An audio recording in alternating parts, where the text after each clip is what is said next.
বোঝার চেষ্টা করো, আমার জামাই হঠাৎ করে বাড়িতে চলে আইছে, এই মুহূর্তে তোমার সাথে দেখা করা সম্ভব না। আমরা কয়টা দিন পরে দেখা করি, কি কও? আর শোনো, আমি সারা জীবন এই বাড়িতে পড়ে থাকবো?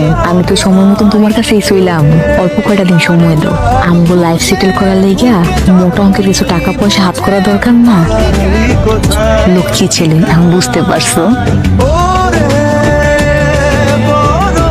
আমি কি দোষ করছিলাম? গাধার মতো খাটনি করছি, নিজের জন্য কখনো কিছু ভাবি নাই। সবসময় ভাবছি আমার পরিবার কেমনে ভালো থাকবো। প্রতি মাসে লক্ষ লক্ষ টাকা পাঠাইছি, আর সব টাকা আমার বড় ভাই খায় ফেলছে। বাড়িতে জমি জমা যা ছিল সব বড় ভাইয়ের দখলে। আর আমার বউয়ের কথা আমি আর কি করবো? ওর যাতে কোনো অসুবিধা না হয়, কারো কাছে টাকা চাইতে না হয়, সেই জন্য আমি আলাদা করে টাকা পাঠাইছি। এত ভালোবাসলাম, আর সেই ভালোবাসার বিনিময়ে পাইছি শুধু ধোকা ছাড়া আমি কিছু পাই নাই।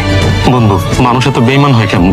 আমি কতদিন খায় না খায় কাজ করছি, অসুস্থ শরীর নিয়ে কাজ করছি, শুধু ও করে ভালো রাখার লাগে। কিন্তু ওরা আমার লোকে চরম বেইমানি করছে, চরম প্রতারণা করছে। আমি ওগরে ছাড়ব না, শাস্তি দিন, চরম শাস্তি দিন। আমরা প্রবাসীরা এত বোকা না, ওগরে আমি এমন অবস্থা করে ছাড়মু ভেতরে জয়লা পুরা সরকার হয়ে যাবে। আমি তোর সবচেয়ে বড় উপকার করি, প্ল্যান মতো যদি কামটা করতে পারি সবকিছু কোনো সম্ভব। কি রে জাকির, তুই এত রাত্রে আমার ফোন দিয়ে এখানে ডাকলি কেন? আপনারা ডাকছি একটা সিনেমা দেখাইতেছে আপনারে। সিনেমা দেখাবি মানে? তুই কি আমার লগে ফাজলামি করতেছস? ফাইজলামি না বড় ভাই, সত্যি একটা সিনেমা দেখাতে চাই। অনেক কষ্টে সিনেমাটা বানাইছি। আপনারা কারা? আমি মিটা প্রোগ্রামের সিরাজ মিয়ার ছোট ভাই।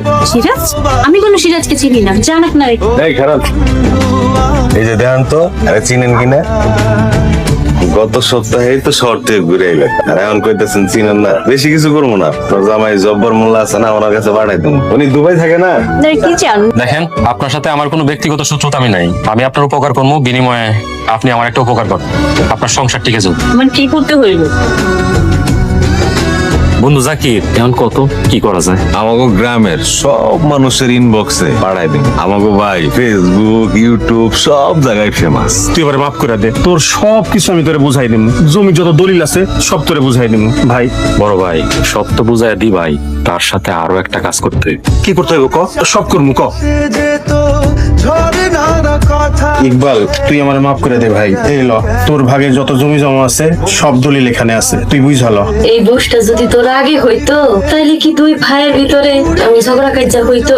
আমি তো জানি আমার সন্তানরা খারাপ না। তুমি কি করতেছো? তোমার কি হুঁশ আছে? আব্বা আমার স্বপ্নে এসে আদেশ দিয়ে গেছে, তুমি আমাকে দুই ভাইয়ের মধ্যে কথা কইবা না। বড় ভাই, আমি তো বিদেশ থাকি, এসব জায়গা সম্পত্তি ঝামেলা আমার ভালো লাগে না। তাই জায়গা সম্পত্তি যা আছে সবকিছু বেচে দিতে চাই, আর টাকা পয়সা যা হইব সবকিছু ব্যাংকে রেখে দিই। তুমি জমি বেচার ব্যবস্থা করো।